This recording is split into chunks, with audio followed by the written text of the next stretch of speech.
Shabbat Shalom, everyone. So, one of the great things about my job being a rabbi is I get to have lots of opportunities to make people happy. I get to have moments of meaning to share with people, as well as moments of healing. And God willing, lots and lots of moments of joy. It's a very rewarding job being a rabbi, I'll tell you. Like many rabbis, I probably score very high on what's called the agreeable scale. In psychology, agreeableness is one of the big 5 personality traits that people have. Agreeableness, extroversion, openness, conscientiousness, and neuroticism. And those are the big 5. I probably score high on all of them, and particularly in the neurotic one, by the way. But let me tell you about what agreeable means. To be high on the agreeable scale means that you are pro-social, you're often willing to help others, and most importantly, many people who score high on the agreeable scale are real pleasers. We like to make people happy. We really, really want all of our social interactions to go really well, and we don't like it when they don't go well. An agreeable person is the opposite of somebody who scores low on that scale, and somebody who scores low on that scale is stereotypically known as somebody who is prickly or curmudgeonly, people who don't really care about what other people think of them. That's not me at all. I really, really like things to be pleasant. And so I hate things like confrontation by nature. It is just something I don't like at all. I don't like it when I have to be in a position to share unpleasant news or to be in a difficult situation where I have to share something that is going to make somebody unhappy or tell people that I'm disappointed in them or those kinds of things. It doesn't come easily, but you know what? Over the years, I've had to learn. It's a part of my job. Being a rabbi, it is not just about making people happy all the time.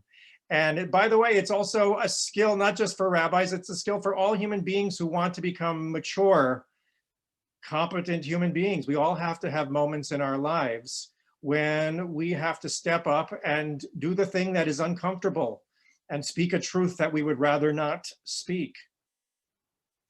I remember, I'll share with you one of my worst examples of this in my life. I once, in my previous synagogue, hired a young woman for a job who I had known since she was a kid. She was a member in my first congregation. I knew her since she was a kid. I knew her parents. I loved her. I loved her parents. I hired her to do an important job at my synagogue, my new synagogue. And she was in her 20s. It was, I think, one of her very first jobs. And it didn't work out. She didn't do a great job, and there were people counting on her, and she couldn't deliver. And it became very quickly clear that I was going to have to let this young woman who I knew and loved her family, I had to let her go. And I remember trying so hard to prepare myself for that horrible encounter. I would do these self-mantras, and I was telling myself that to be strong. I was telling myself that this is my role, I have to do this. And not only that, but I'm setting her feet on the right path instead of this path, because this isn't the right path for her, and that I'm doing her a kindness, and yada, yada, yada. So the day came, I was in my office with her, and as gently and as lovingly and as skillfully as I could play the role, I played the role and I let her know. And then the rest is a little bit fuzzy in my memory because it was a traumatic memory. But I'll tell you what came next. I remember the pleading. I remember the tears welling up. I remember the tears starting to stream down her cheeks. And then came the screaming.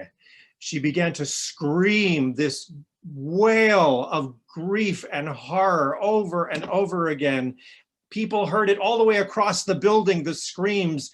And then I remember her getting up and running out of my office, out of the building. This was several years ago. I have never heard from her since, and I've never heard from her parents since. Yuck! I hate experiences like this, but we have to go through them sometimes in our lives. It's really, really sad and really difficult. So what I want to share today is what Judaism has taught me and what Judaism has to say about times when we have to deal with confrontation and difficult times. Because if we avoid confrontation, or equally, if we go into confrontation with the wrong intention and the wrong attitude, those two options are equally disastrous. So again, I want to share today Judaism's insights on the meaning and importance of confrontation, even when it's difficult. So we have a famous confrontation at the very beginning of Vayigash. It says, Vayigash Yehuda, Judah approached Joseph. And in fact, you can read the word Vayigash as confronted. Judah confronted Joseph, who he just knew to be an Egyptian. And he said the words, "Be Adoni, please, my Lord, listen to me. That boy is the youngest son of my father, and I cannot send my father down to Sheol, down to die in grief. Please take me as your slave, but do not do anything to this boy whom you, Joseph, claim to have been a thief. Don't do this." And it's this unbelievable act of courage that we see. It's just superhuman act of courage on the part of Judah at that point in the story. And the question is, so how did he do it? How did he have this incredible power and strength of character to stand up to this mighty Egyptian who was going to do terrible things to his brother? And how could he do such a heroic act?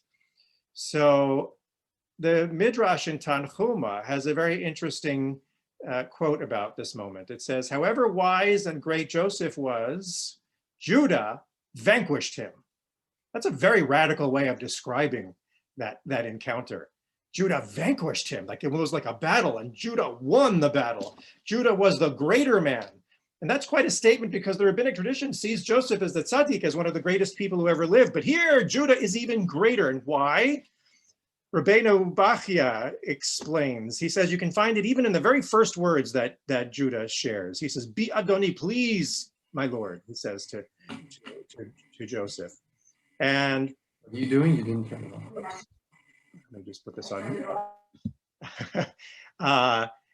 He says, "Be Adoni, my Lord, please, my Lord." He says, read that not as "please, my Lord," but the word bet yud as "it's in me," or "it's on me, my Lord.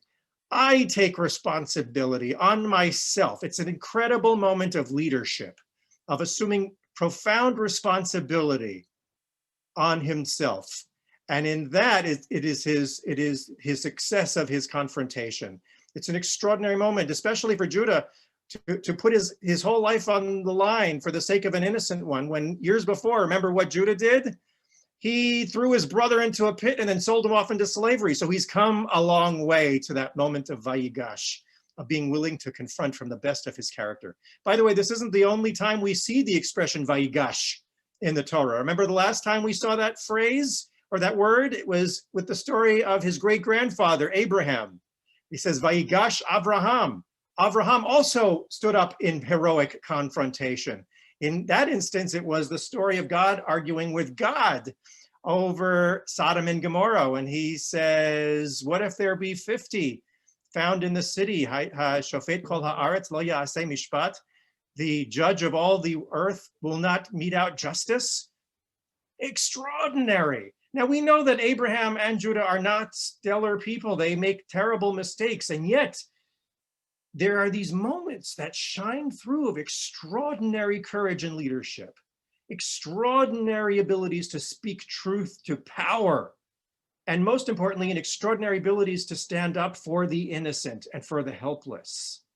What is that? And by the way, talk about a pleaser. Abraham is the ultimate pleaser. Remember when the angels come to visit him, he's apoplectic, running around trying to make sure his guests are happy. But the looming threat of the destruction of potentially innocent people makes him suddenly stand up for the sake of the innocent. Now, of course, we can all say, wait a minute. We know Abraham wasn't always this great. What about the Akedah? Why didn't he stand up for his son? And that's all true. And Judah, again, didn't always do great things. But here we have these examples.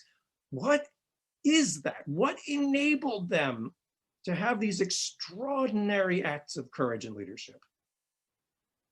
The Sfat Emet does a brilliant exploration of what it was in the story of Judah that allowed him to have this level of courage. And he says, basically, it's very simple. He said, you know what Judah was really doing at that moment? He was making tshuva. He was finally acknowledging his own past errors, his own past moral failures before not just Joseph, but before God at that moment.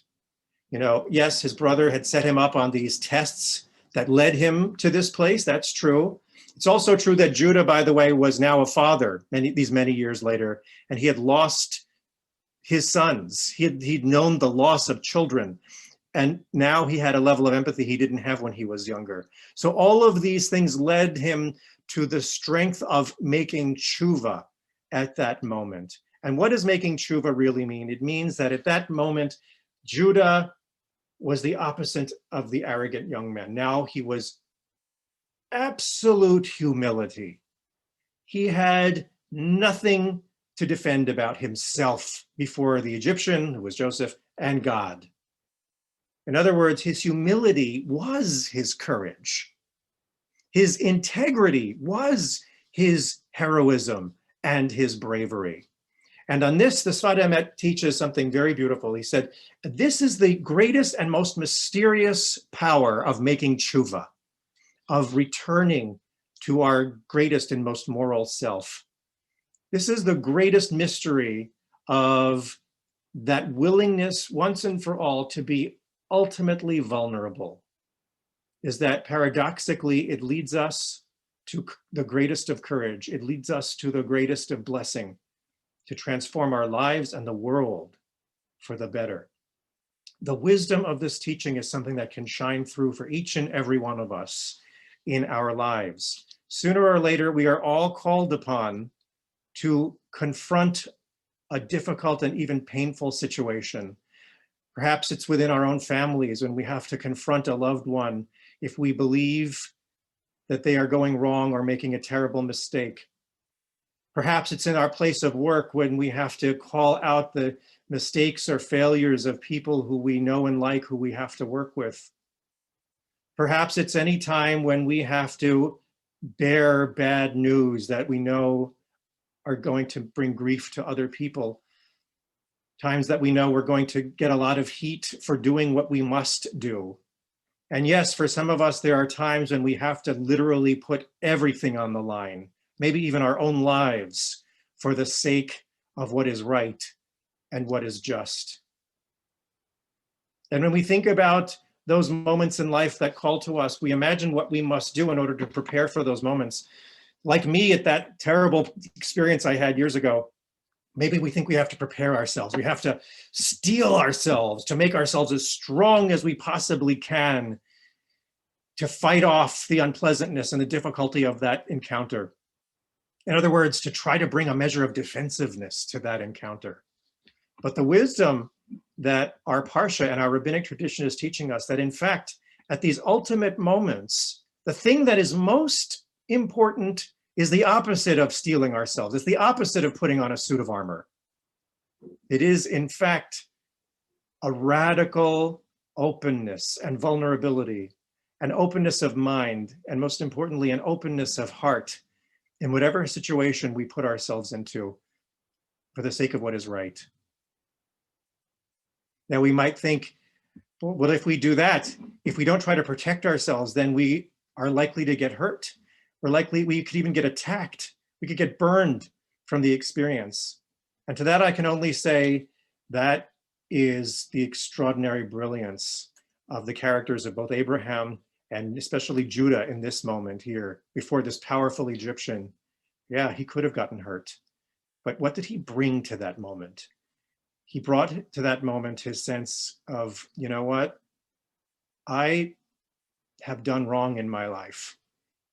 I have nothing to defend. I have nothing more to protect. I only have my honesty and my integrity right now to offer.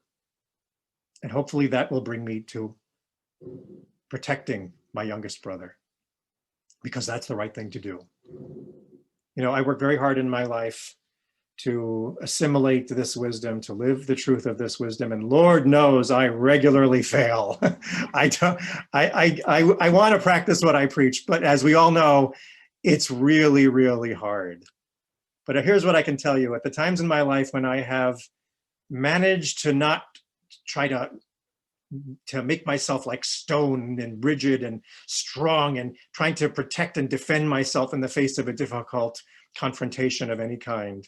In the moments instead when I have brought that honesty and that vulnerability, in the moments when I've been able to encounter the other who I must confront as an equal, as a fellow traveler, I find that I'm able to be more effective. I find that I'm able to be in a greater state of balance, and yes, even at peace in the midst of that difficult confrontation. And I've been told that on the outside, that looks like courage. It really looks like courage. But here's what I can say. On the inside, in those moments when I have succeeded, it's not about courage at all. It's just about not being defensive. It's about bringing the fullness of my heart and my own integrity to the best of my ability. That's what it's really about. The Sfat Emet ends with a beautiful teaching, with those opening words that Judah says, "Be Adoni, please, my Lord." Now remember, Rabbeinu Bachya said it meant, it's on me, my Lord. It's all my responsibility. Great, high courage. But here's what the Sfat Emet interprets those words. He says, don't read it as "Be Adoni," read it as "Be Adonai." Read it as Adonai, God is within me right now. So what does he mean by that? He means that the moments that we can confront another as an equal, with that sense of willingness to be vulnerable, to make tshuva even through that experience, a moment that looks so much like the ultimate in courage from the outside. In the moment that we can muster those qualities, then we can feel the presence of Adonai tochenu, within us, giving us the strength to truly be loving, even in the most difficult of encounters. May we all learn the wisdom of this teaching in all the confrontations we must deal with in our lives. May we all come to understand that the greatest courage that we can have as human beings paradoxically comes from when we're willing to offer our greatest vulnerability of all. And with our hearts wide open, may we indeed find that presence of God guiding us, making our lives and ultimately this world a blessing. And let us all say, Amen.